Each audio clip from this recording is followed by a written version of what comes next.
Assalomu alaykum. Bugungi darsimizni boshladik.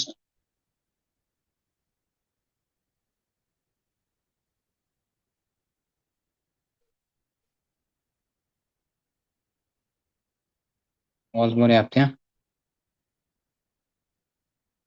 Ovoz borayotgan bo'lsa, demak, 3-mavzu funksiya va chiziqli tenglamalar mavzusidan boshlaymiz.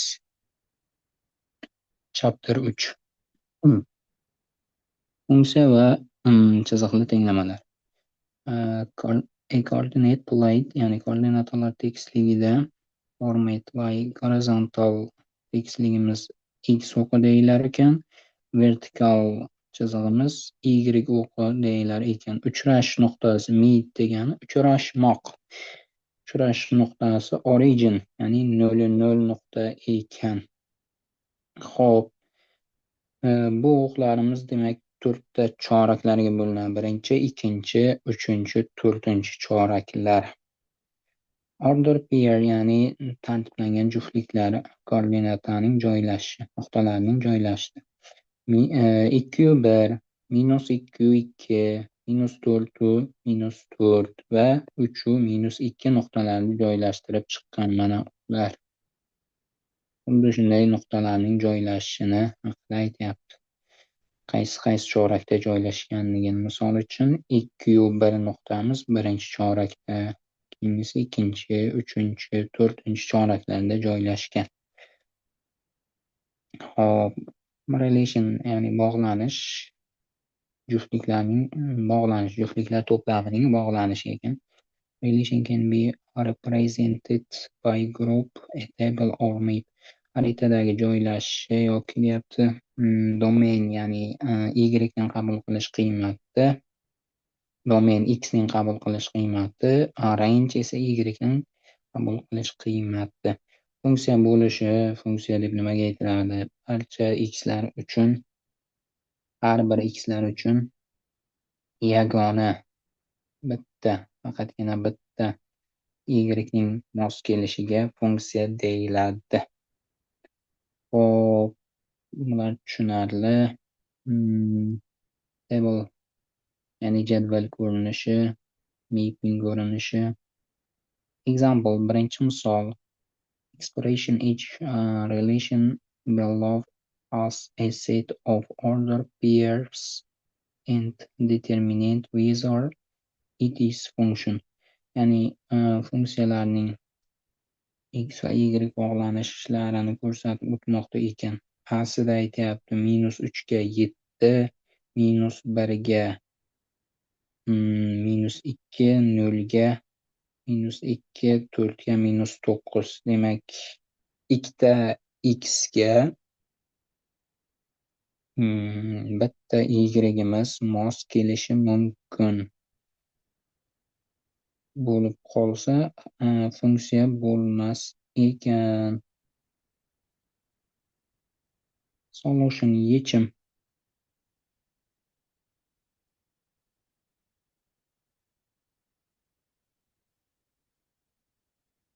Mana bu funksiya bo'ladi. Faqatgina bitta x ga ikkita y mos keladigan bo'lsa, funksiya bo'lmaydi. Mana bularni ko'rsating deyapti. Aslida ko'rsatilgan bu yechim, solution.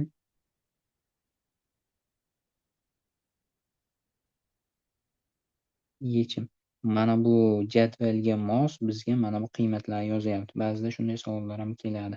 Keyingisida grafik berilyapti. Grafikka qarab nuqtalarni yozishimiz kerak ekan.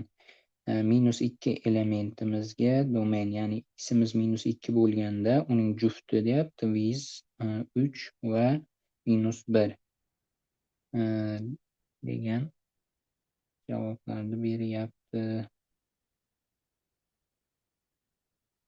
Xo'sh.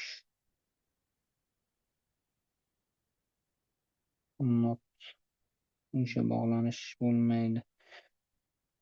Represent funksiya. Demak, vertical line test, vertical. Mana bu funksiya emas, mana bu funksiya. Mana bu ham funksiya. Mana bu yerda faqat bittasida uzilish, mana bittasida uzilish, bittasida uzilish yo'q. Demak, bular funksiya bo'lar ekan, mana bu bo'lmaydi, chunki bitta x ning bitta qiymatiga ikkita y mos kelyapti. Mana bu yerda ikkita y, mana bu va mana bu mos kelayotganligi uchun bu funksiya bo'lmas ekan. Ikkita qiymat mos kelyapti. Not a function. Mana bular funksiya, chunki mana bu yerda 0 qiymatimizga mana bu mos kelyapti, mana bu yerda uzlikli. Xo'sh, mana bu ham xuddi shunday funksiya, bitta mos kelyapti. Funksiyaning qiymatlari deyapti. Yozishimiz mumkin ekan.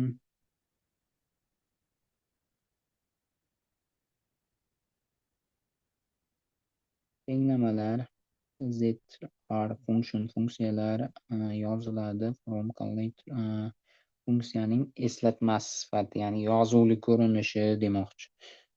Mana bular ularga misol funksiya notational, ya'ni funksiyaning yozilishiga bular misol ekan, shu kabi yoziladi deyapti. Y teng yoki fx teng kabi. Qiymati, funksiyaning qiymatlari x teng s, x teng s, f s topish uchun x o'rniga s qiymatni topamiz. Misol uchun deyapti, for instance, ya'ni misol uchun fx teng 5x minus 3 berilgan bo'lsa, f2 ni toping desa o'rniga qo'yamiz deyapti. Misol top deyapti har bir qiymatini, minus 2 ni, s minus 2 ni, bu qiymatlarni top deyapti. Misol uchun biz mana buni topadigan bo'lsak, funksiya mana bunday ko'rinishda ekan, fx teng 3x plyusdan 2 ko'rinishda ekan. X o'rniga biz mana bu qavs ichidagi qiymatni qo'yamiz. F qavs ichida minusdan 1 taqsim 2 x plyus 1. Shu qiymatni qo'yadigan bo'lsak, 3 ko'paygan x o'rniga minusdan 1 taqsim 2 x plyusdan 1 plyus 2 deganni qo'yamiz. Endi soddalashtiradigan bo'lsak, barobar 3 ko'paysa minusdan 3 taqsim 2 x plyusdan 3 plyus 2 barobar funksiyaning ko'rinishi minusdan 3 taqsim 2 x plyus 5 degan javob ekan. Mana o'sha ko'rinishi. Simplifiyan, soddalashgan variant. Exercise, ya'ni o'zimizni tekshiramiz, bog'lanish va funksiyaga doir. Birinchisiga to'xtaladigan bo'lsak, what is the domain of function as it contains points at, mana bu nuqtalarni beryapti. Bizga shu nuqtalarga mos, demak, variantni domain, x ning qabul qilish qiymatlari. X ning qiymatlarini pastga tushirib chiqishimiz kerak ekanda. Chunki domain of deyapti. Minus 5, minus 2, 0, 4 degan javob bizda B variantda. Keyingisi, which of the following, ya'ni quyidagilardan qaysi bog'lanish is correct, ya'ni to'g'ri ifodalangan. Representation of mapping shows above, ya'ni bog'lanishda. Bog'lanishini so'rayapti. Bizga 5 ga 8 to'g'ri kelibdi, ya'ni minus 5 ga 8 javobini izlaymiz. Minus 5 ga 8 mana bu yerda bor. Boshqa javobda yo'q. Deyarli, demak bittasida bor ekan. Minus 2 ga 7, mana 2 ga minus 1, 5 ga 8. Faqatgina bizda to'g'ri javob B variant ekan. Xo'sh, keyingisi, uchinchisi, agar nuqta, point degan nuqta, if agar nuqta Mana bu ko'rinishda bo'lsa, is birinchi chorakda.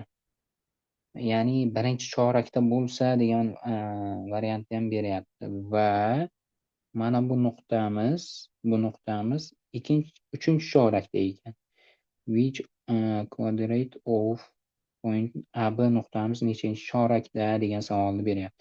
Hop, koordinatalar tekisligini chizadigan bo'lsak, birinchi nuqtamiz 7 ga, mana bu yerda 7 bor desak, B ekan birinchi chorakda bo'lish uchun tepada taxminan mana bu nuqtalarni biz o'sha nuqta deymiz. Demak, B ning musbat ekanligini bilyapmiz. Birinchi chorak deganligi uchun B musbat ekan. Endi xuddi shunday ayu -3. Bu -3ni birinchi belgilaydigan bo'lsak, -3imiz mana bu yerda joylashgan bo'lsa, endi A nuqtamiz uchinchi chorakda bo'lishligi uchun, ya'ni mana bu yerda A manfiy ekanligini bilamiz. A manfiy. Ana endi biz bu ikkalasidan foydalanib AB nuqtamiz nechinchi chorakda ekanligini bilishimiz kerak. Xo'p, A nuqtamiz birinchi kelyapti, x o'rnida A ekan. Xo'p, x o'rnida A bo'lsa 0 dan kichik, ya'ni mana bu tomon bo'ladi. 0 dan kichik, chunki mana bunimiz x o'qi, mana bu y o'qi. Endi B 0 dan katta ekan, ya'ni mana bu tomon bo'ladi. Bizga o'z-o'zidan ikkinchi chorakni beryapti. To'g'ri javob B variant. To'rtinchisi. Agar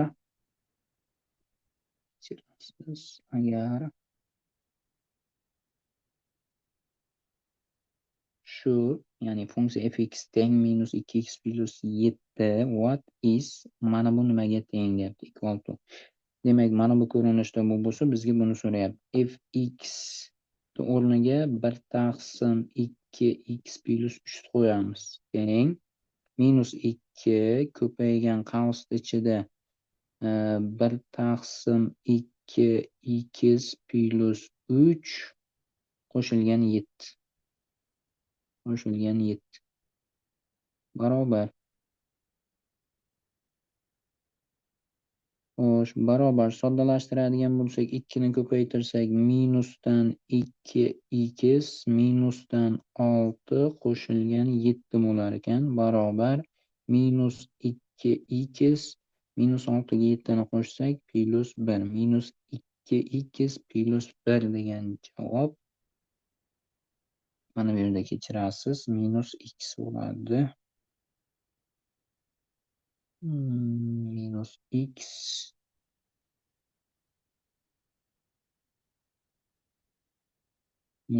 -x plus 1 degan javob A variantda. Beshinchisi. For the function, ya'ni j funksiyamiz defined above, ya'ni yuqoridagi kabi aniqlanibdi. K o'zgarmas son ekan, konstanta o'zgarmas son. Hop, defined aniqlanmoq, above yuqoridagi, defined aniqlanmoq.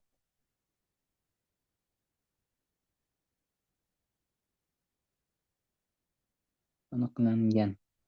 Deylik o'tgan zamonda. Demak, funksiyamiz shunday aniqlangan ekan, k konstanta ekan va j minus 1 ni 5 ga tengyapti. What is value? j1 ning qiymatini toping. Hop, k ning o'zgarmas k ning qiymatini topib olishimiz kerak. Funksiyaga -1 qiymat qo'yamiz. j -1 teng k ko'paygan -1 ning 3 darajasi qo'shilgan 3 teng -1da, teng demaylik, mayli.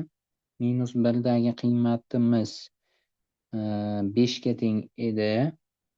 5 ga teng bo'lganligi uchun 5 deyman, teng k ko'paygan -1 bo'ladi. -1 ning kubi -1 qo'shilgan 3.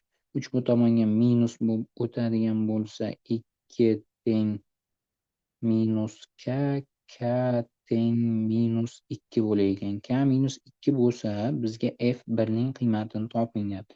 Mana bu yerdan topamiz. K ni topdik, minus 2 ni qo'yamiz.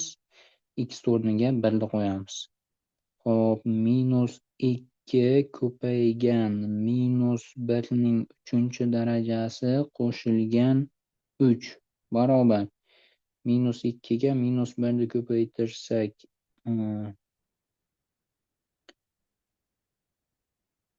x o'rniga 1 ni qo'yishimiz kerak edi. Kechirasiz. Bugun qandaydir x o'rniga 1 ni qo'yadigan bo'lsak, 1 ning kubi, 1 ning o'zi minus 2 qo'shilgan 3 bo'ladi. Javobimiz 1 ko'rinishda ekan. To'g'ri javob C variant. Hop, esa agar bizga agar deyapti, mana bu berilgan bo'lsa, buning qiymatini toping deyapti. F minus 3 di. Endi qarang, mana bu yerda minus 3 hosil bo'lishi uchun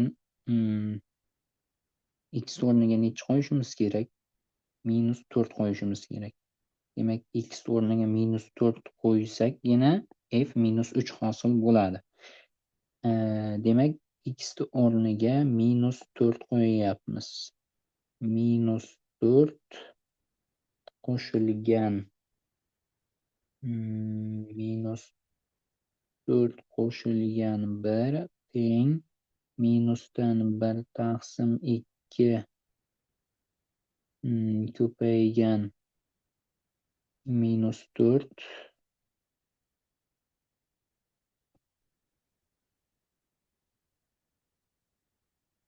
qo'shilgan 6 barobar 6 barobar. Hop, mana bu bilan mana bu ketsa, ikkitadan plus bo'lib ketdi. 2 ga 6 ni qo'shadigan bo'lsak, 8 degan javob bo'lar ekan. Keyingisiga o'tamiz. Funksiyada, yuqoridagi funksiyada b konstanta, ya'ni b o'zgarmas son ekan. Mana bu yuqorida degani konstanta degani bilasiz, o'zgarmas son. Agar if degani agar mana bu funksiyamiz shunday bo'lsa, demak what is value, ya'ni fb ning qiymatini toping deyapti. Hop, b o'zgarmas son va bizga mana bu qiymatdan foydalanamiz. Minus 2 ni qo'yganimizda 7 ekan. Minus 2 ni qo'yamiz x o'rniga. F minus 2 barobar minus 2 ning qavsda kvadrati minus b. Minus 2 dagi qiymati 7 bo'lganligi uchun 7 teng minus 2 ning kvadrati 4 minusdan b. Hop, ana endi b ni topadigan bo'lsak, b teng minus 3. B minus 3 ekan. Funksiyaga olib borib qo'yamiz. X o'rniga ham b ni qo'yishimiz kerak ekan. Barobar x o'rniga b nimiz minus 3 ga teng. Ya'ni f minus 3 imizni topishimiz kerak. Bu f b ga teng. Barobar x ning kvadrati, x o'rniga b. B'miz bu yerda minus 3. Minus 3 ning qavsda kvadrati minusdan plus bo'lib ketadi 3. Minus qavsda ichida minus 3 bo'lganligi uchun plus yozib ketdik. Minus 3 kvadrati 9 qo'shilgan 3. 9 ga 3 ni qo'shadigan bo'lsak 12 degan javob ekan.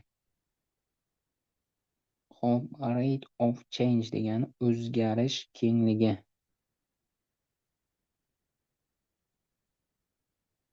O'zgarish oralig'i desak ham bo'ladi. O'zgarish deb yozib qo'ydim. Slope degani juda ham ko'p keladi, juda ham muhim bo'lgan burchak koeffitsiyenti.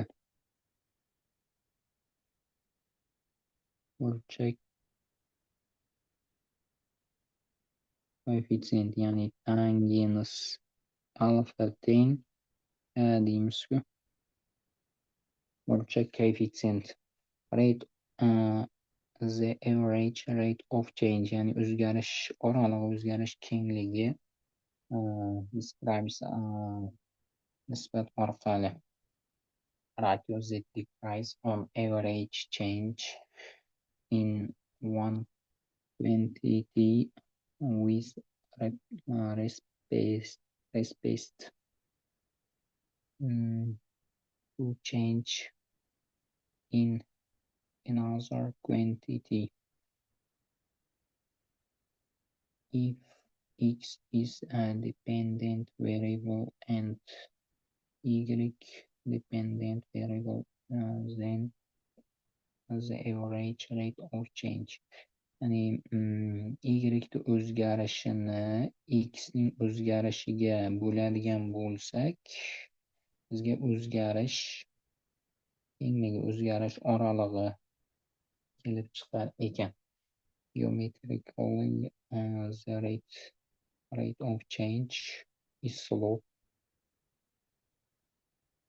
of the line 0 points, ya'ni geometriya aniqlashlarga ko'ra burchak koeffitsiyenti agar x1, y1 va x2, y2 nuqtalarini kesib o'tadigan bo'lsa, demak quyidagicha aniqlanar ekan. Slopimiz m bilan belgilanadigan bo'lsa, line 0 kesib o'tadi. Mana bu nuqtalarni slope topish formulasi mana bu bo'lar ekan. Judayam eslab qolishimiz kerak. M teng biz k bilan belgilaymiz ko'pincha. Sentida m bilan, k bilan, yana boshqa harflar bilan belgilanishi mumkin. Ko'proq m bilan belgilanadi. y2 minusdan y1 taqsim x2 minusdan x1 kabi aniqlanadi. Burchak koeffitsiyenti. Yuqori change in y, change in x basimiz, ya'ni mahrajimiz. Positive slope, ya'ni burchak koeffitsiyenti musbat bo'lsa, chizig'imiz to'g'ri chiziq o'suvchi bo'ladi. Chapdan o'ngga up, slope up, ya'ni chiziq o'suvchi, up degani o'suvchi. Down degani kamayuvchi. Agar negative slope, ya'ni manfiy bo'lsa, burchak koeffitsiyenti chiziqda kamayuvchi bo'ladi. Gorizontal chizig'imizda slope 0 ga teng bo'ladi. Ya'ni burchak koeffitsiyenti k yoki m bilan belgilasak 0 ga teng bo'lsa, bunday chiziq gorizontal chiziq. Defined degani aniqlanmoq dedik. Undefined bo'lsa, aniqlanmagan bo'ladi. Demak, agar burchak koeffitsiyenti aniqlanmagan bo'lsa, vertikal chiziq bo'lar ekan. Hop, chiziqli funksiya yoki chiziqli tenglamaning standart ko'rinishi mana bu ko'rinishda bo'ladi. Ax plyusdan b. Buni eslab qolishimiz kerak. Ax plus bx teng c. Bu standart ko'rinishi. Buni ko'pchilik biladi. The x coordinate of the points which graphic equation. Demak, x o'qini kesib o'tishi x intercept. Agar x interceptni top deydigan bo'lsa, y teng 0. Agar bizga x intercept topilishi kerak bo'lsa,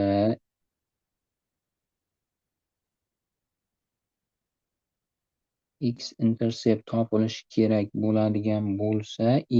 o'rniga har doim 0 qo'yib ketamiz.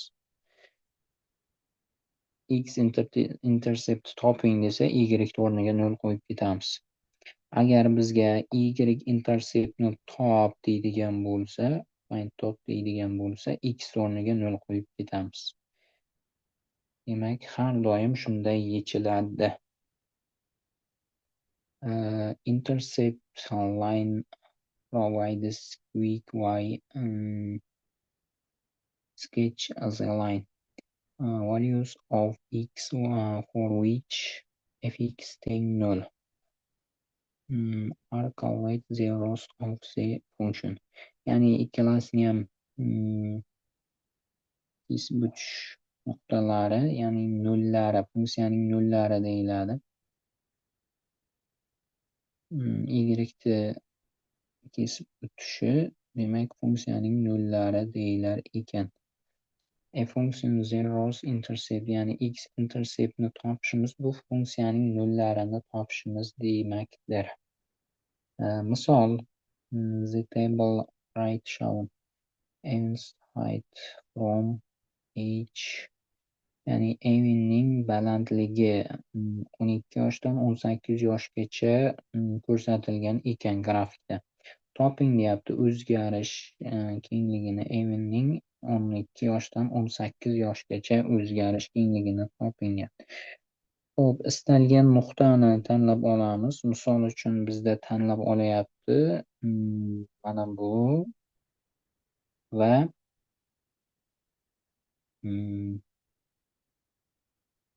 mana bu boshi bilan oxirini tanlab olyapti.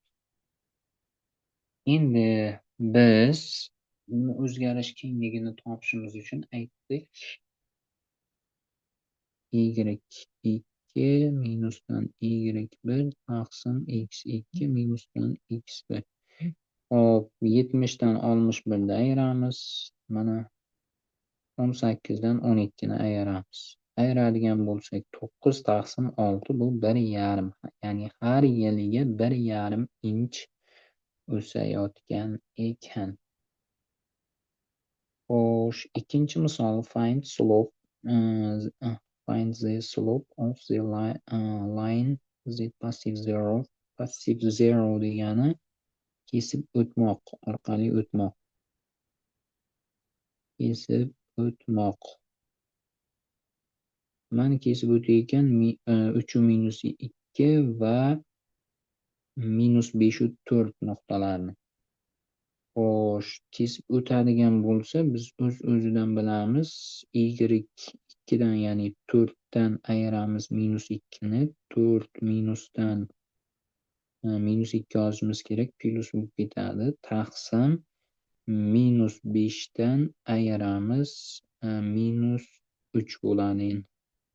Barobar 6 taqsim minus 8. Bu degani minus 3 taqsim 4 ekan. Mana bu ko'rinishda.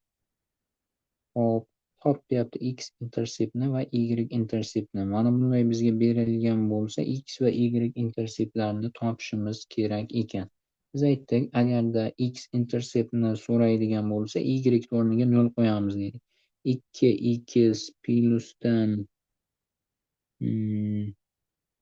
3 ko'paygan 0, ya'ni y o'rniga 0 qo'yapmiz, barobar 6 ga teng.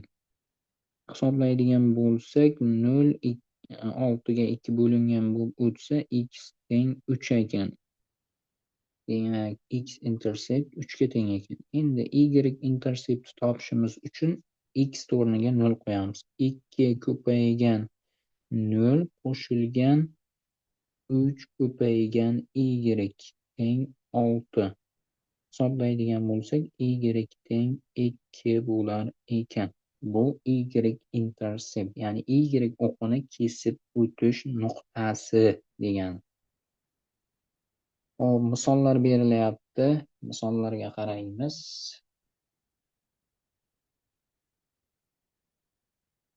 What is a rate of change shown in the graphic of the line above? Ya'ni yuqoridagi chiziqning oxiridan tarjima qilib kelyapman. Yuqorida chiziqning grafikda grafik in deganda above yuqoridagi line chiziq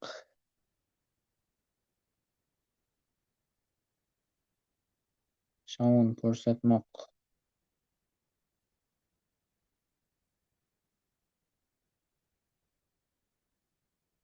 Rate rate of change degan o'zgarish kengligi deydik. O'zgarish kengligi nima deyapti? Yuqorida ko'rsatilgan graf. Hop, bizga ikkita nuqta berilyapti. -3 0 -1. Biz aytdik x 1 y 1 x 2 y 2 nuqtalarni kesib o'tsa deydik. Ya'ni o'zgarish kengligini slope topish uchun m teng y2 minusdan y1 maqsim x2 minusdan x1 formula. X y2mizni o'rnida hop -1 deydigan bo'lsak, buni farqi yo'q qaysi birini olishimizda. -1 minusdan 3 maqsim x o'rniga 0 minusdan ikkita minusimiz plyus bo'lib ketadi 3. Demak minusdan 4 taqsim 3 degan javob bo'lar ekan. -4 taqsim 3 bu A javobda.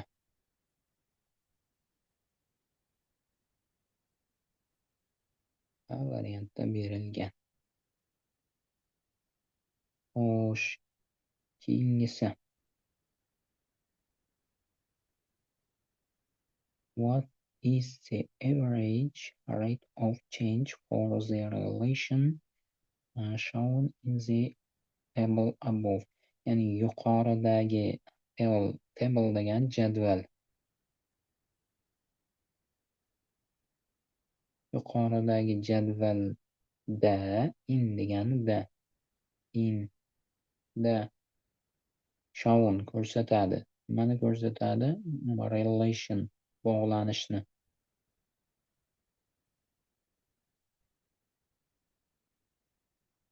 Bog'lanishni ko'rsatar ekan, o'zgarish kengligini toping, ya'ni o'zgarish oralig'ini toping deb. Biz aytdik, boya xohlagan nuqtamizni olamiz.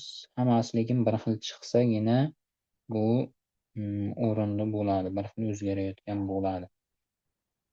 Oxiri bilan birinchisini oldik. Y-imiz y2 sifatida 5 minusdan -1 ikkita minus plyus qilib taqsim 6 minusdan ikkita minus plyus 3 barobar 6 taqsim 9. 3 ga qisqartiradigan bo'lsak 2 taqsim 3. 2 taqsim 3 C variantda. Uchinchisiga o'tamiz.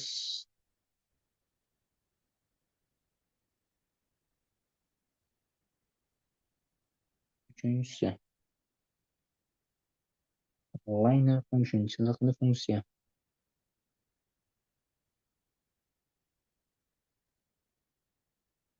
Chiziqli funksiya grafigi. Of deganing chiziqli funksiyaning grafigi f ekan. Positive 0 kesib o'tadi.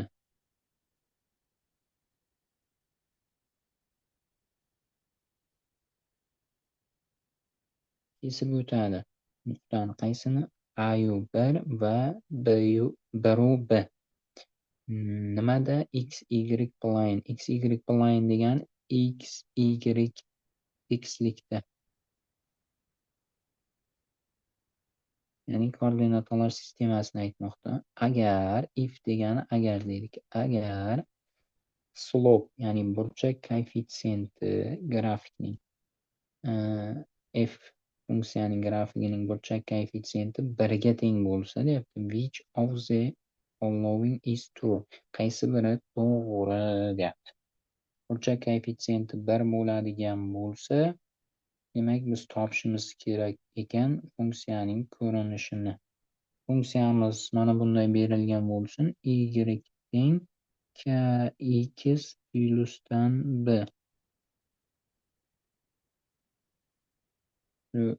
Mana bu yerda ham berilgan ekan. Shuni o'rniga biz bni o'rniga m bilan s kabi belgilaylik. Mx va s. Ana endi nuqtalar qo'yamiz. Ayu bir nuqtani qo'yadigan bo'lsak, burchak koeffitsiyenti o'rniga 1 qo'yib ketaman. A x o'rniga a ni qo'yganimizda y 1 ga teng. 1 teng burchak koeffitsiyentimiz 1, x o'rniga a ni qo'yaman. Qo'shilgan s. Ikkinchi nuqtamiz 1 u b ni qo'yaman. B ga teng bo'lar ekan barobar burchak koeffitsiyentimiz 1, x o'rniga ham 1 qo'yaman. Qo'shilgan s. Bizga o'zgarmas son s'lar yo'qotish uchun sistema qilib ayirib yuboradigan bo'lsak, 1 minusdan b teng a minus 1. Ana endi mana bu ko'rinishga olib kelishimiz uchun, ya'ni tomonlarni bitta tomonga o'tkazadigan bo'lsak, a plyusdan b teng bni bu tomonga o'tkazdik, 1ni bu tomonga o'tkazsak 2a qo'shilgan b teng 2. Bu D variantida ekan. Hop, keyingisi.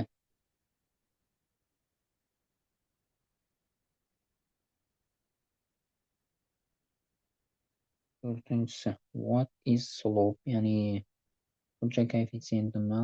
Chiziqning passiv zero kesib o'tadi. Mana bulardan formulasini biz yozdik. M teng y2 minusdan y1 taqsim x 2 minusdan x1. Topib qo'yasiz. Beshinchisi. What is the value? Ya'ni qiymati nimaga teng? R ning. Agar line chiziq passiv zero kesib o'tsa 4 va 5 minus rdan. Ya'ni bor bo'lmoq. Has degani bor bo'lmoq.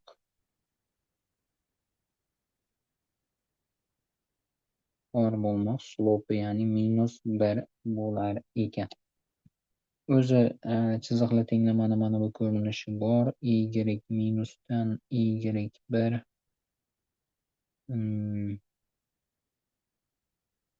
barobar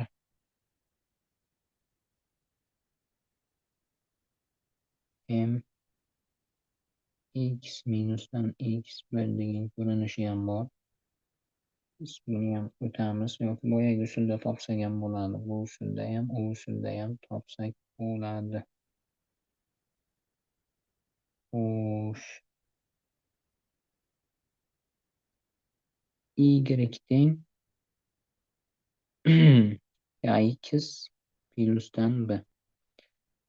K ya'ni burchak koeffitsiyentimiz minus 1 ga teng bo'lsa, 4 3 nuqtani qo'yamiz. 3 teng minus 1 ko'paygan 4 o'rniga. X o'rniga 4 qo'ydik, qo'shilgan b. Minus 4 b teng 7 bo'lar ekan. B teng 7 bo'lsa, endi mana buni qiymatini qo'yamiz. R teng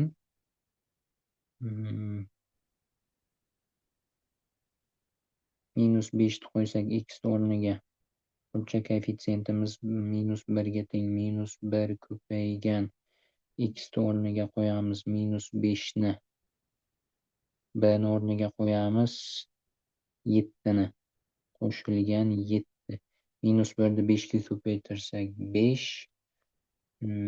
R teng 7 ga 5 ni qo'shadigan bo'lsak 12 bo'lar ekan.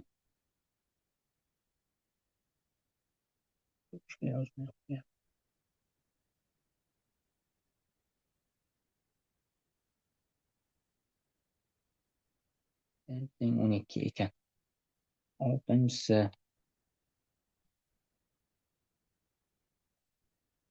Xo'sh, what is the value of a? Aning qiymati nima deyapti? Agar chiziq passiv zero, ya'ni mana shu nuqtalardan o'tadigan bo'lsa, ya'ni burchak koeffitsiyenti shu bo'lsa, xuddi shunday buni mustaqil yechib ko'rasiz.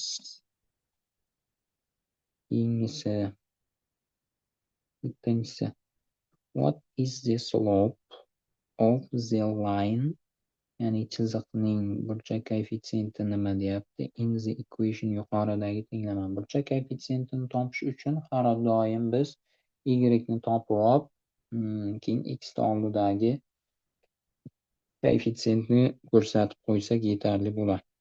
Hop, 4y teng x plus 6. 4 ga bo'lib yuborsak, ikki tomonni ham y teng 1 taqsim 4x plyusdan 6 taqsim 4. Burchak koeffitsiyentimiz 1 taqsim 4 bo'lar ekan. Xo'sh, keyingisi slope intercept from endpoint. Slope from. Ya'ni ikki xil ko'rinishi. Biz boya aytib o'tdik, slope intercept from, ya'ni slope intercept from burchak koeffitsiyentini kesib o'tish ko'rinishi mana bunday ekan. Y teng mx plus b, point slope from, mana shu ikkita ko'rinishda ifodalang, ikkisidan birida ifodalang desa, mana bu ko'rinishda ekan. Y minusdan y1 teng m ko'paygan x minusdan x1 ko'rinishda. Endi bu qachon foydalanamiz? Agar bizga qachonki x1 x2 nuqtadan kesib o'tsa va chiziqning slopi berilgan bo'lsa, mana shundan ko'rinishdan foydalansak judayam tez bo'lamiz masalan. Hop, birinchi misol. The graphic of linear equation is shown on the diagram at the right. Ya'ni chiziqli tenglamaning grafigi ko'rsatilgan, shown ko'rsatadi, on the diagram at right, to'g'rida ko'rsatilgan. Demak, A'sida aytyapti top slope of the line on the graph. Grafikda chiziqning slopini topgan. Burchak koeffitsiyentini topishimiz kerak. Ikkita nuqta berilgan, burchak koeffitsiyentini topish muammo emas. Xo'sh, burchak koeffitsiyentini topish uchun m teng deymiz y2 dan, ya'ni aytaylik 2 dan ayiramiz -4 ni. -4 ni. Taqsim 5 dan ayiramiz -4 ni. Barobar. Ikkita minusimiz plyus bo'lib 6 taqsim plyus bo'lib 9. Qisqartiradigan bo'lsak 3 ga 2 taqsim 3 bo'lar ekan. Burchak koeffitsiyenti 3 taqsim 2 taqsim 3 ekan. Bizga mana berilgan, o'zi ishlab ko'rsatgan. Keyingisida write the equation of the line in point slope from. Ya'ni mana bu ko'rinishini top deyapti. Point slope mana bu ko'rinish. Bizga endi burchak koeffitsiyentini topdik. Burchak koeffitsiyentimiz m teng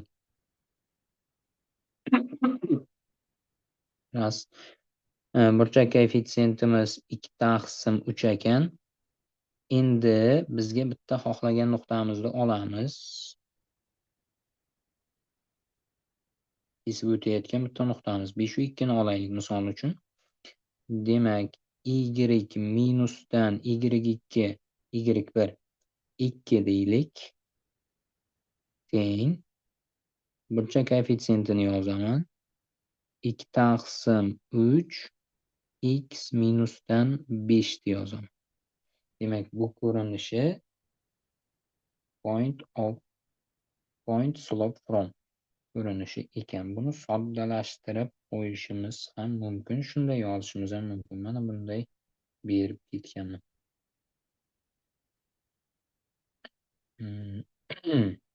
Choose either point. Choose degan tanlamoq, either ikkisidan biri. Point for x1 va x2 uchun deyapti, nuqtaning ikkisidan birini tanlang deyapti. Xohlagan bittasini tanlaymiz. Demak, siz agar -4 u -4 tanlasangiz ham xato bo'lmaydi. Hop, C'da aytyapti. C shartida write the equation of the line in slope intercept from and find the y-intercept. Ya'ni slope intercept from ko'rinishini, ya'ni y teng y teng kx plus b ko'rinishini top deyapti va y-intersept top deyapti. Y-intersept topish uchun eslab o'tamiz, x o'rniga 0 qo'yaverar edik. Hop, bu ko'rinishini topadigan bo'lsak, mana buni soddalashtirishimiz kerakda. Shuni soddalashtirib qo'yadigan bo'lsak, bizga o'zi o'sha y teng x minus b ko'rinishi kelib qoladi. Soddalashtiraylik. Y minusdan 2 teng qavs ochsak 2 taqsim 3 x minusdan 10 taqsim 3 ko'paytirib yuborsak. Endi minus 2 bu tomonga plus bo'lib o'tadigan bo'lsa, y teng plus bo'lib o'tdi.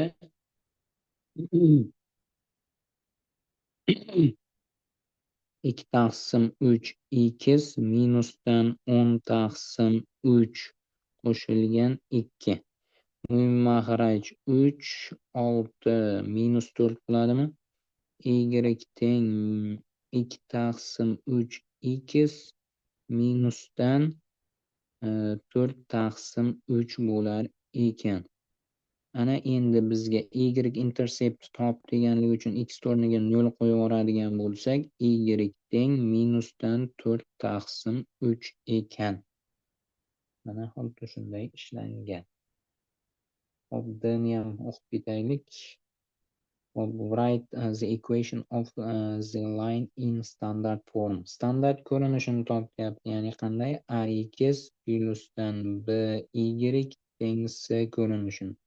Mana buni o'zidan davom ettirib ketsak bo'lar ekan. Mana bu yerdan biz davom ettirib ketsak bo'ladi. 3 ga ko'paytirib yuborsak, ikki tomonni ham 3y teng 2x 2x minusdan 4. 2x bu tomonga o'tkazadigan bo'lsak, 3y minusdan 2x teng minus 4. Bu standart ko'rinishi ekan. Xo'sh, oxirgisi esa find the x-intercept on graph. Ya'ni grafikda x-interceptni top deyapti. X-intercept degani y o'rniga 0 ni qo'yib yuborishimiz kerak. Y o'rniga 0 ni qo'yib standart ko'rinishdan topib ketaylik. Y o'rniga 0 qo'ysak 0 minus 2 x teng minus 4 qoladi. Bundan x ni topadigan bo'lsak, minus 2 ga 2 tomonni ham bo'lib beramiz. X teng 2 degan javob kelib chiqar ekan. Eda x teng 2. Hop, question degan savol. 1 dan 3 gacha ketma-ketlikdagi savollar. Demak, quyidagi ma'lumot information degani ma'lumot.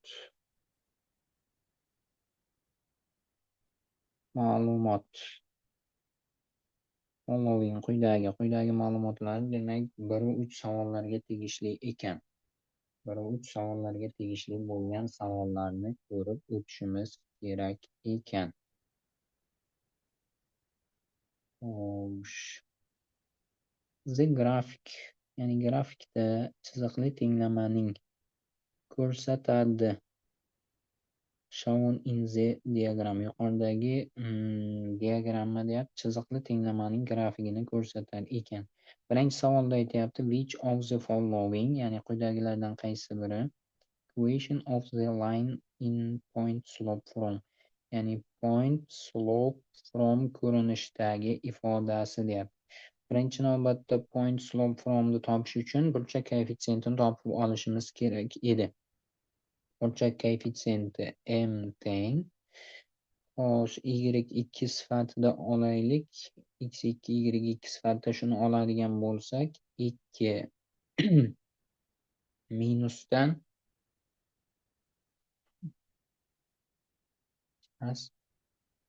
minus 4. Ikkita minusimiz plus bo'lib ketdi, 4.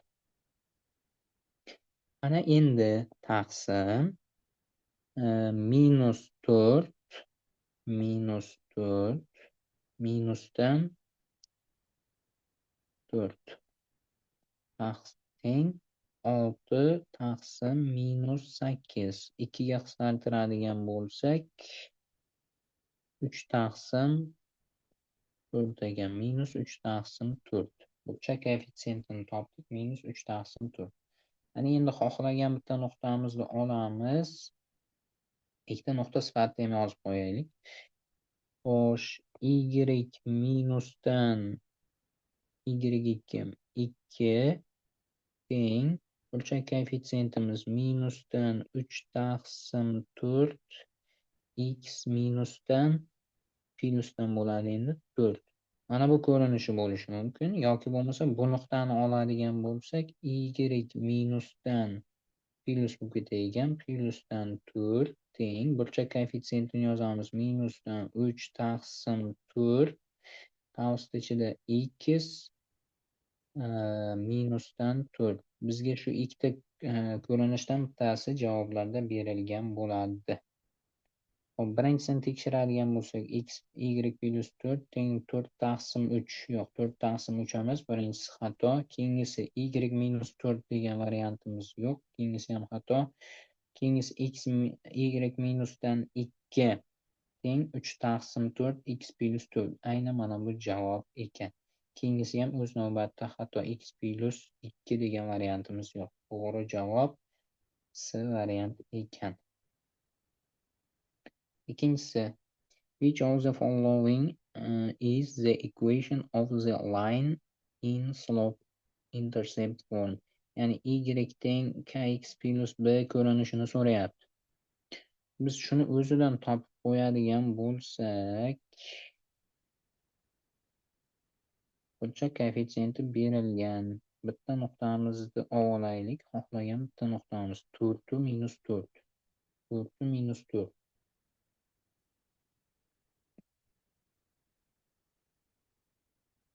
4 minus 4 nuqtani oldik. Endi burchak koeffitsiyenti berilgan. Y teng burchak koeffitsiyentini yozamiz. Minusdan 3 taqsim 4 x plyusdan b. Bizga b ni topishimiz uchun mana bu bitta nuqta yetarli bo'ladi. Hop, o'rniga qo'ysak, minus 4 teng x o'rniga 4 qo'yamiz. Minusdan 3 taqsim 4 ko'paygan 4 plyusdan b. Bu yerdan b kelib chiqadi. Demak, plyus b.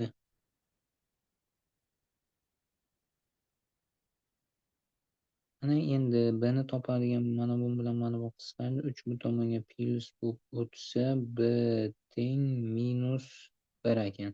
B teng minus 1 bo'lsa, bizga mana bu javob yoki mana bu javobda berilgan. Endi burchak koeffitsiyenti qaysida to'g'ri berilgan? Minus 3 taqsim 4 teng. B variantida berilgan. Shuning uchun to'g'ri javob B variant bo'lar ekan. Hop, 3-chi savolga o'tadigan bo'lsak, bizga aytyapti, quyidagilardan qaysi birida nimani standart ko'rinish berilgan. Standart ko'rinishini topishingiz uchun mana bundan foydalanasiz. Standart ko'rinishga yoki bo'lmasa bundan emas, bunda b qatnashgan. Mana bundan foydalaning. Standart ko'rinishga keltirib qo'ying. Soddalashtirib x y bitta tomonga, sonni bitta tomonga o'tkazsangiz standart ko'rinish kelib chiqadi. Buni ishlab qo'yasiz. Hop, 2005-yilda in 2005 120 ta studentlar Lincoln High School'da, ya'ni shunday maktabda Smart aqlli telefonlar bor ekan. Degani bor bo'lmoq, smartfon, aqlli telefonlar. By 2010-yilda 345 ta studentda xuddi shu maktabda aqlli telefonlar bor ekan. Which of the following, ya'ni quyidagilardan qaysi biri best describes the annual rate of yillik o'zgarish kengligi. Yillik o'zgarish kengligi. Annual degani yillik.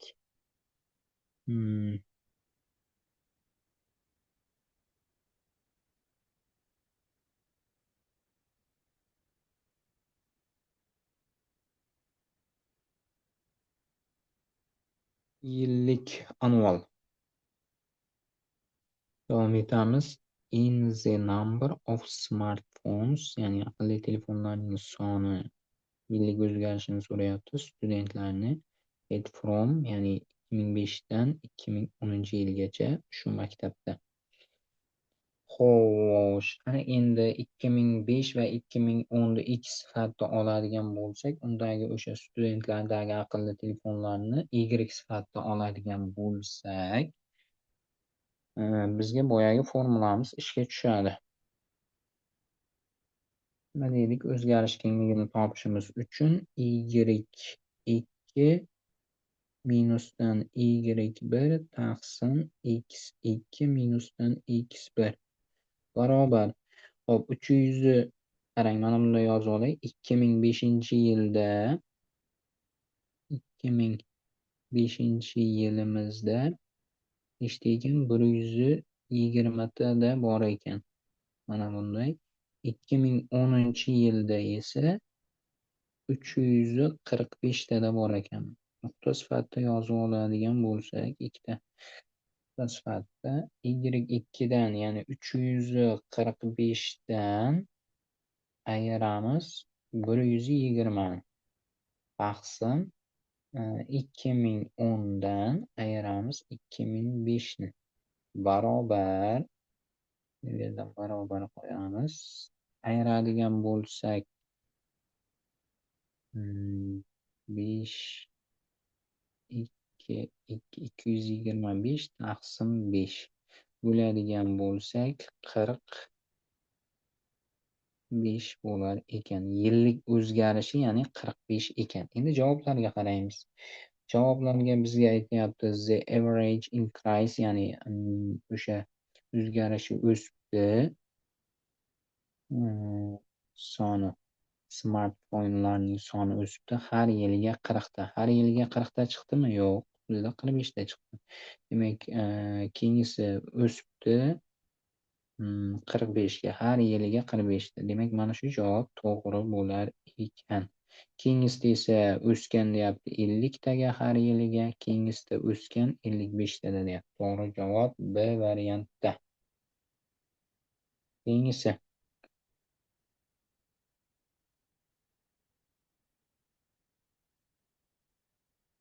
sizlar bir daqiqa shuni kanalga tashlab olaylik.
Keyingisiga o'tamiz.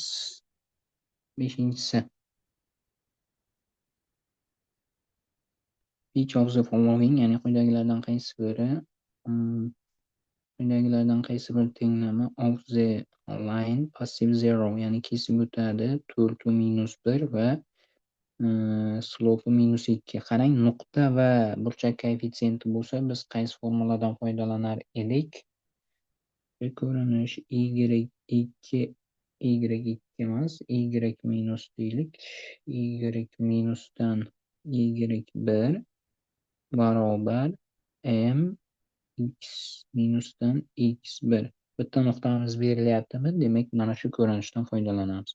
Y minusdan plus bo'lib ketadi 1 teng burchak koeffitsiyentimiz -2 x minusdan 4 degan ifoda. Buni soddalashtiradigan bo'lsak y plyusdan 1 teng minusdan 2 x plyus 8. 2x bu tomonga plyus bo'lib o'tadigan bo'lsa 2x plyusdan y teng 7 degan ifoda bo'lar ekan. D variant. Keyingisiga o'tamiz. Keyingi paragrafimiz parallel va perpendikulyar chiziqlar. Demak, parallellik va perpendikulyarlik shartlari bor. Ayni o'sha shartlarini tushuntirib o'tgan. Demak, ikkita chiziq intercept, not intercept kesishmasa parallel chiziqlar deyiladi. Hop, parallel chiziqlarda demak some people, some slope, ya'ni burchak koeffitsient bir xil bo'lar ekan. K1 teng K2. Burchak koeffitsientini ba'zan K bilan, ba'zan M bilan yozib ketyapman. M teng M2 ga. Demak, ikkalasi teng bo'lsa, bular parallellik shartini bajargan bo'lar ekan.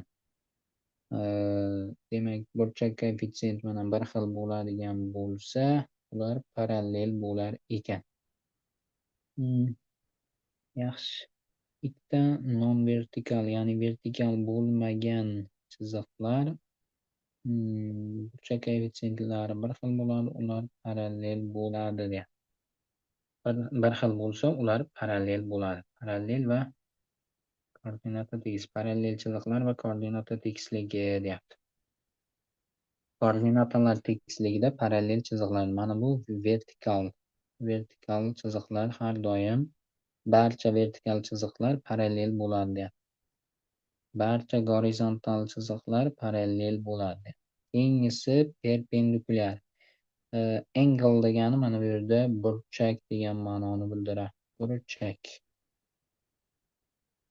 Shu burchaklar mavzusida juda ham ko'p to'xtalamiz. Angles, burchaklar.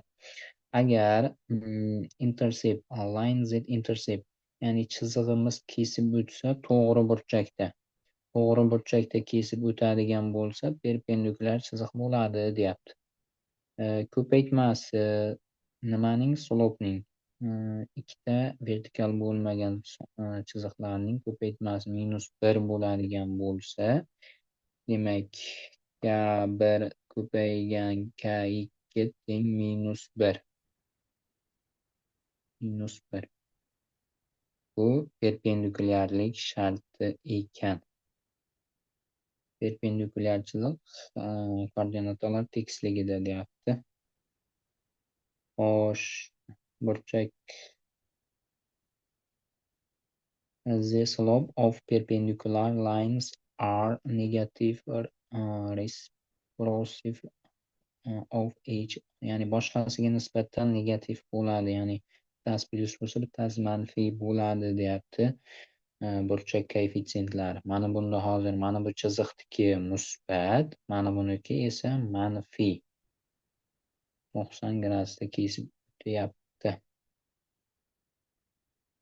Xo'sh, keyingisida vertikal chiziq va gorizontal chiziqlar perpendikulyar bo'ladi. Misol, write the equation in point slope from of the line positive 0 2. Z R A parallel B perpendikulyar bo'lsin deyapti. Ya'ni shunday ko'rinishdagi, mana bunday ko'rinishdagi chizig'imiz 1 2 nuqtadan kesib o'tar ekan. 1 2 nuqtadan kesib o'tar ekan.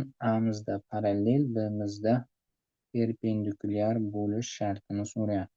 Demak, bundan biz y topib oladigan bo'lsak, y topib olaylik.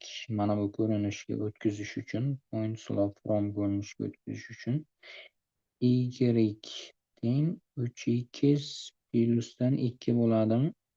Shunga o'tkazib oladigan bo'lsak, ana endi bizga burchak koeffitsiyentimiz ma'lum, ya'ni m teng 3. Bitta nuqtamiz berilgan, 1 2. Point slope form ko'rinishi qanday edi? Demak, o'shani yozamiz. Mana bu point slope form ko'rinishi edi. Hop, y minusdan 2 teng burchak koeffitsiyentimiz 3, x minusdan mana bu nuqtamiz minus 1 bo'lar ekan. Bu point slope form ko'rinishi. Ya'ni o'sha point slope form deyiladi. Endi biz ada parallel bo'lishi uchun parallellik sharti xuddi shu teng bo'lishi kerak. Koeffitsiyenti, burchak koeffitsiyenti teng bo'lishi kerak. Bu xohlagan nuqtamizni tanlab olaveramiz. Xohladik 1 2, xohlasak boshqa nuqtalarni tanlab olaversak bizga o'zgarar ekan. Mana bu yerda yozgan. Mana bu ko'rinishi mana bunday. Parallel chiziqlar burchak koeffitsiyenti bir xil bo'ladi. Replace m with x1 x2 sifatida biz 1 va 2 ni tanlab oldik nuqtalardan.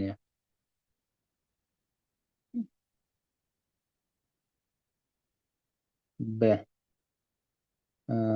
Line perpendicular, ya'ni perpendikulyar bo'lishi uchun mana buni perpendikulyar bo'lishi uchun burchak koeffitsiyentimiz keyingi burchak koeffitsiyent minus 1/3 bo'lishi kerak. Chunki k1 ko'paygan k2 teng minus 1 bo'lishi kerak edi parallellik shartiga ko'ra.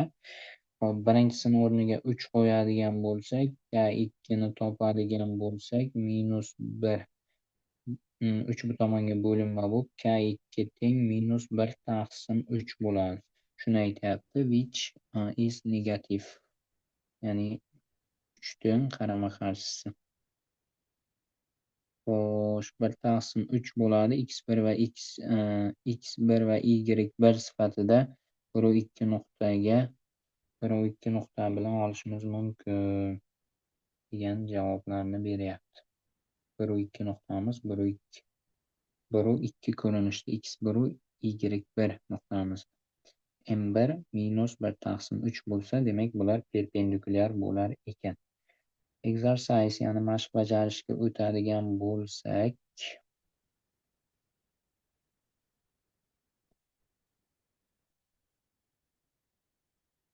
which of the following, ya'ni quyidagilardan qaysi tenglama represent a line that is parallel to the line with equation y teng minus 1/2 x plus 5 and contains the point. Mana bu nuqtadan kesib o'tsa va parallel bo'lsa deyapti. Which of the following, quyidagilardan qaysi biri ifodalaydi chiziqning parallel bo'lishini. Mana shu tenglama bilan parallel bo'lishi kerak ekan. Parallel bo'lish uchun biz aytdik, koeffitsiyentlari bir xil bo'lishi kerak. Minus 1/2 lar bir xil bo'ladi. Y teng minusdan 1/2 x plyusdan 5 o'rniga endi s yozamizda, parallel bo'lishi kerak. Mana bu nuqtadan kesib o'tsin deyaptim. Endi shu nuqta orqali s ning qiymatini topamiz. Y o'rniga 1/2 yozaman. 1/2 teng minusdan 1/2 ko'paygan x o'rnidan minus 2 yozaman. Minus 2 qo'shilgan s. S-ni topadigan bo'lsak, mana bu bilan mana bu qisqardi, 1 bo'lib ketyapti. 1 bu tomonga plyus bo'lib o'tadigan bo'lsa, o'zi plyus bo'ldi, minus bo'lib o'tadigan bo'lsa, s teng minus 1/2 bo'lar ekan.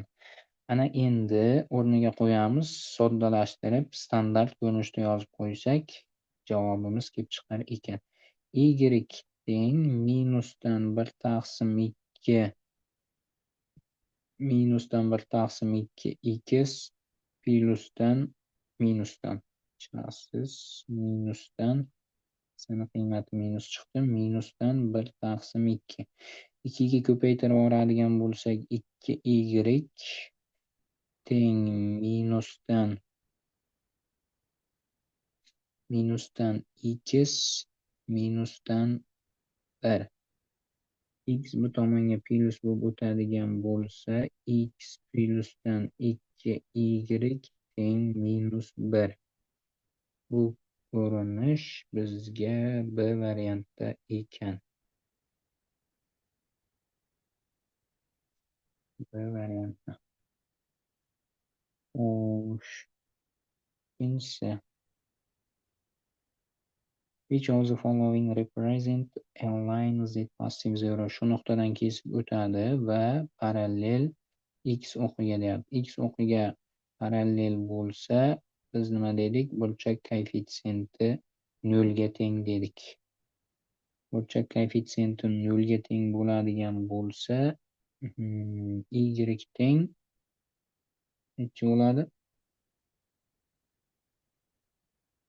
X o'rniga 7, y o'rniga 6. Y teng 6 degan javob bo'lar ekan.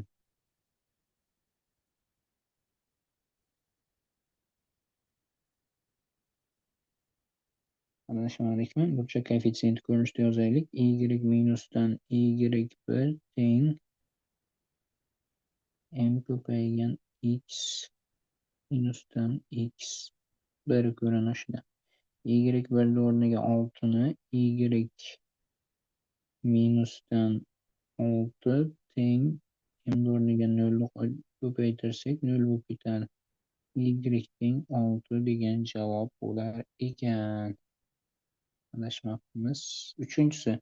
Which of the following quyidagilardan qaysi biri equation represent a line z passive 0? Mana bu nuqta va parallel y o'qiga.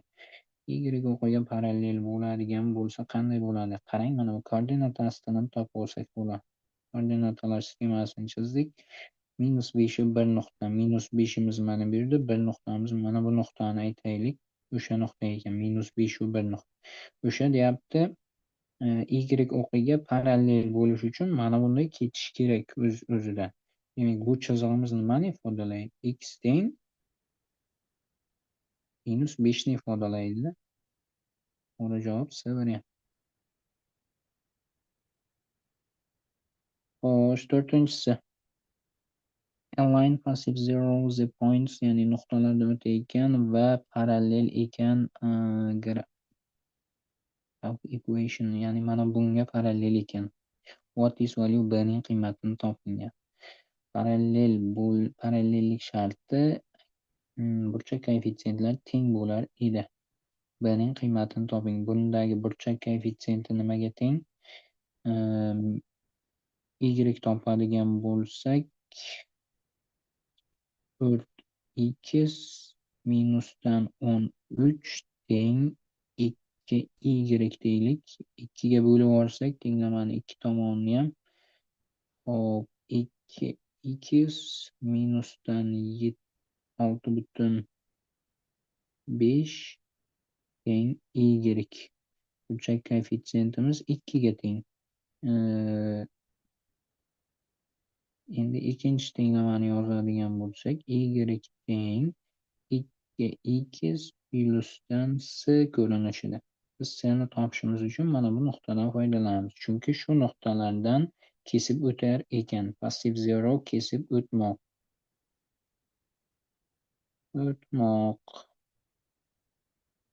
Xo'sh, 2 teng minusdan 2 plyusdan c teng 4 ekan. Endi mana bu nuqtani qo'yadigan bo'lsak, b teng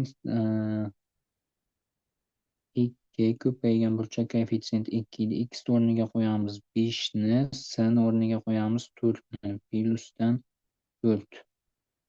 Buni hisoblaydigan bo'lsak 14 bo'lar ekan. Xo'sh, beshinchisi. Bechinchisini sizga qoldiramiz. Bizga aytyapti x, y tekislikda berilgan line L, ya'ni L chiziq berilgan ekan, parallel line M. Bunga bu parallel ekan, L ga M parallel ekan. What is B ning qiymati? Mana bu ikkalasi orqali to'g'ri chiziq tenglamasini tuzasiz va ikkalasini parallellik shartidan foydalanib topasiz. Bunda esa xuddi shunday savol what is value endi perpendikulyarlik shartidan foydalanasiz. Perpendikulyarlik sharti m1 ko'paygan m2 teng -1 degan formuladan foydalanasiz. Xo'p, keyingisi solving system of linear equation, ya'ni chiziqli tenglamalarning yechilishi. Chiziqli tenglamalar sistemasining yechilishi. CTS deb qo'yaylik. Chiziqli tenglamalar sistemasining yechilishi. Hop, yechilishi demak a set linear equation with some two variables, ya'ni bir xil ikki o'zgaruvchilar chiziqli tenglamalar sistemasi deyiladi. A system of the two linear equation can have no solution, ya'ni yechimga ega bo'lmasligi, one solution bitta yechimga ega bo'lishi yoki infinity, ya'ni cheksiz yechimga ega bo'lishi mumkin ekan. Xo'sh, agar ikkita tenglamamiz bizga yechimga ega bo'lsa, mana bu birinchi tenglama grafigi, mana bu ikkinchi tenglama kesishgan joyi bizga yechim bo'ladi, ikkalasining kesishgan joyi. Keyingi darslarimizda biz Desmos kalkulyatorni ishlanishini, Desmos kalkulyatorni qo'llashini, yuklab olishini videosini chiqaramiz. Aynan Desmos orqali kesishishini topib, tenglamalarni ishlab ketishni ko'ramiz keyinchalik. Hop, cheksiz ko'p yechim bo'lishi uchun ustma-ust tushishi kerak. Mana bu chiziqga yana ustma-ust tushgan. Demak, bu cheksiz ko'p yechim bo'lar ekan. Agar parallel bo'lsa, no solution, ya'ni yechim bo'lmaydi. Menimcha tushunarli. Endi tezlashtiramiz. Hop, sistema grafik orqali tenglamalar sistemasini yechinyapti.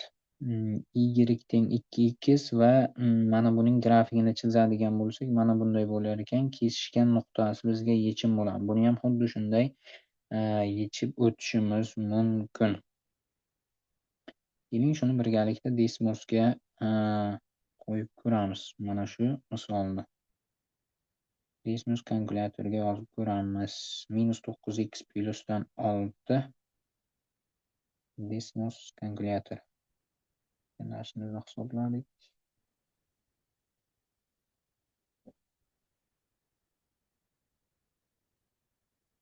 Minusdan 9x plyusdan 6y teng 12. 6y teng 12. Grafigi berildi. Ikkinchisiga o'tamiz. Keyingisini yozamiz. 3x minusdan 2y teng -4. 3x minusdan 2y teng 4. -4 ekan. -4. Qaraydigan bo'lsak, ikkita grafik aynan ustma-ust joylashdi. Mana qorasida mana bu joylashgan va ko'kka o'tkazadigan bo'lsak, moviy rangda bu ham joylashgan. Bunga o'tkazamiz qora, bu ikkalasi ustma-ust joylashyapti. Demak, yechim cheksiz ko'p bo'lar ekan. Hop, mana keyingisida aynan yozib qo'yibdi ustma-ust tushishini. Mana bu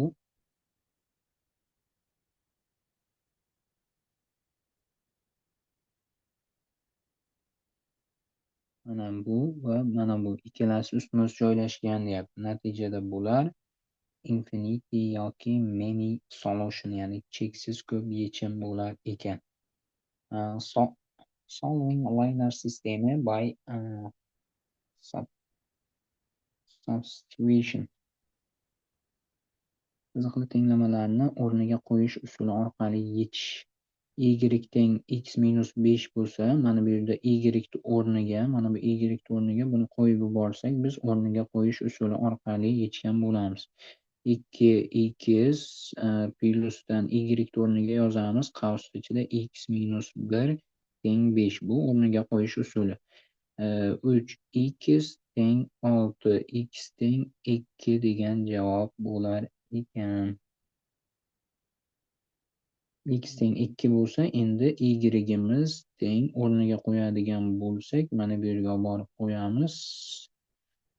1 ga teng bo'ladi. Javobimiz 2 u 1 ekan sistemani javobi. Xuddi shunday yechib ketadi. Mana bu hal qilish degani izohli tenglamani hal qilish, ya'ni qo'shish, ayirish usuli. Bu ham menimcha tushunarli. Xo'sh, tenglamalarning yechimi yo'q, cheksiz ko'p yechim kabi tushunchalar. Mana bu yerdan yozib ketaman o'sha tushunchalarni. Agar bizga standart ko'rinish berilgan bo'lsa, x plyusdan b y teng s. Keyingisiga yozaylik. A1 x plyusdan b1 y teng s1 deylik. Endi agar bizga yechimga ega bo'lmasligi uchun A1 taqsim A yoki teskarisi A taqsim A1 teng bo'lishi kerak. B1 taqsim Bga va teng emas S1 taqsim Sga. Teng bo'lmasa, bu yechimga ega emas. No solution. Agar bu teng bo'ladigan bo'lsa, cheksiz ko'p yechim bo'ladi. Mana bunday. A1 taqsim A teng B1 taqsim B teng S1 taqsim S bo'ladigan bo'lsa, cheksiz ko'p yechim bo'ladi. Buni uchala ko'rinish uchun ham bu yerda maydalab tushuntirib o'tgan, o'qib ko'rsangiz tushunasiz. Agar bizga standart ko'rinishda berilsa nima bo'lishi yoki bo'lmasa mana bunday ko'rinishda berilgan bo'lsa nima bo'lishi. Mana biz aytdik boya slope intercept form ko'rinishida tushuntirib o'tyapti sizga. Xo'sh, misollarga o'tadigan bo'lsak, which order pairs, ya'ni x y juftliklari uchun qaysiki satisfies degan qanoatlantiradi. System of equation yuqorida berilgan tenglamani qanoatlantiradi deyapti. Qaysi x y. Agar imtihonda sizga shunga o'xshash savol keladi, shunga o'xshash savol sizga keladigan bo'lsa, eng oson yo'li imtihonda o'rniga qo'yib ko'rish. Variantlar o'rniga qo'yib ko'rasiz. O'rinli bo'lsa, demak o'sha variant bo'ladi. Biz yechilishini ko'rishimiz kerak. Shuning uchun x y yechilishini ko'ramiz. Biz boya aytdik, o'rniga qo'yish usuli. Y o'rniga mana buni qo'yib yuboramiz.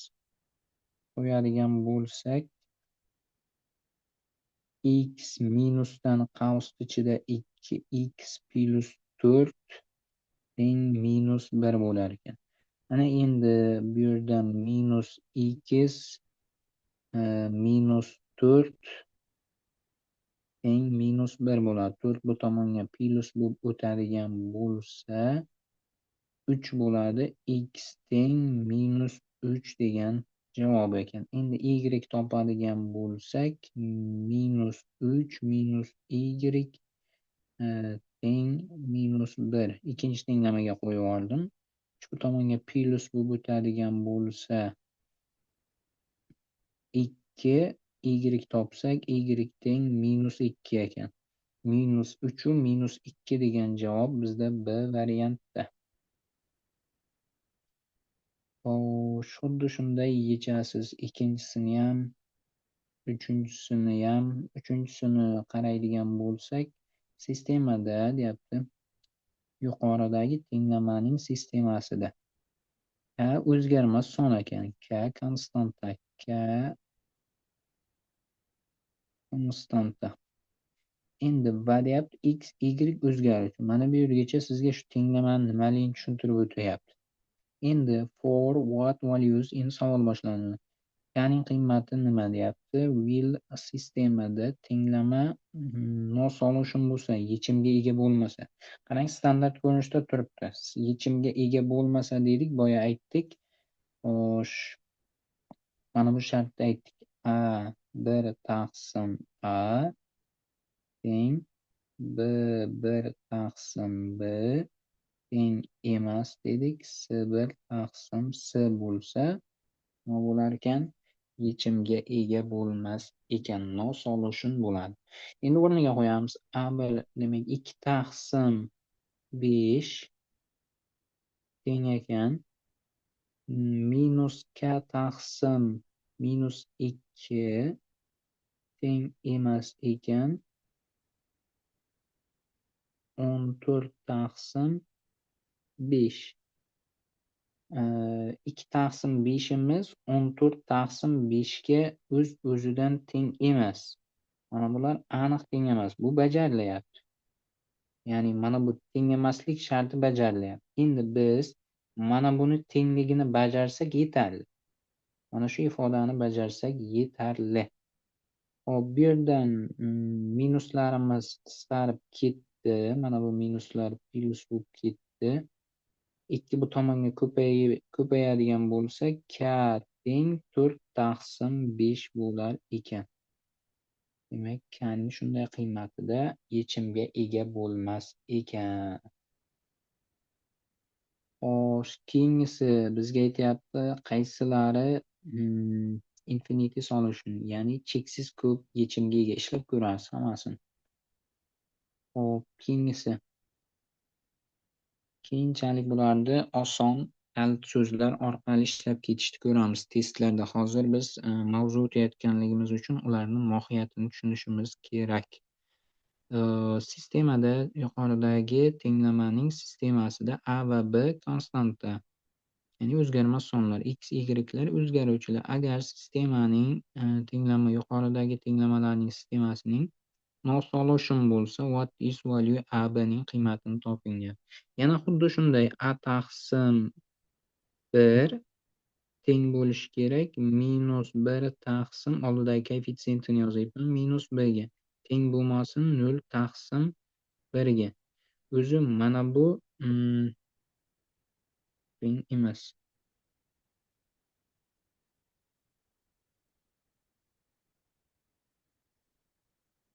Nolga teng bo'lmasligi kerak ekan. Endi mana bu shart bajarilishligini tekshiraylik biz. Minuslar ketdi. Mana bu nolga teng bo'lmasligini aniq ko'rsatamiz. B bu tomonga ko'payib o'tsa, A ko'paygani B teng 1 bo'ladigan bo'lsa, nima bo'lar ekan? Nolga teng bo'lmayapti. Demak, o'z-o'zidan no solution, yechimga ega emas. Hop, 6-chisini ham yechasiz. Keyingisi absolyut qiymat. Absolyut qiymatdan davom etsak bo'lar ekan keyingi darsimizda, ya'ni modulli qiymat. Buni ham o'qib yechib ko'rsangiz bo'ladi, yechib ko'ring. Keyingi darsimizda shundan takrorlab ketamiz. Demak, sizga vazifa bo'lyapti. 3-chi chapterni tugatish vazifa. 3-6ni keyingi darsimizdan takrorlab o'tib ketamiz. Hozir buning chapterlarini practice testini yechib ko'rasiz. Tushunmaganlaringizda hammasini takrorlab o'tamiz. To'g'ri javoblari berilgan, ishlanishi berilgan 3-chaptergacha uyga vazifa bo'ladi. Uyga vazifani menga yuborayotganlarga rahmat. Imtihonda natijangiz shunga yarasha bo'ladi. Natijalarni qilamiz, muhokama guruhiga yoki bo'lmasa menga yuboramiz. Vazifa hozirdan vazifalarni bajarish imtihonda yaxshi natija olishingiz uchun yordam beradi. E'tiboringiz uchun rahmat. Sog' salomat bo'ling.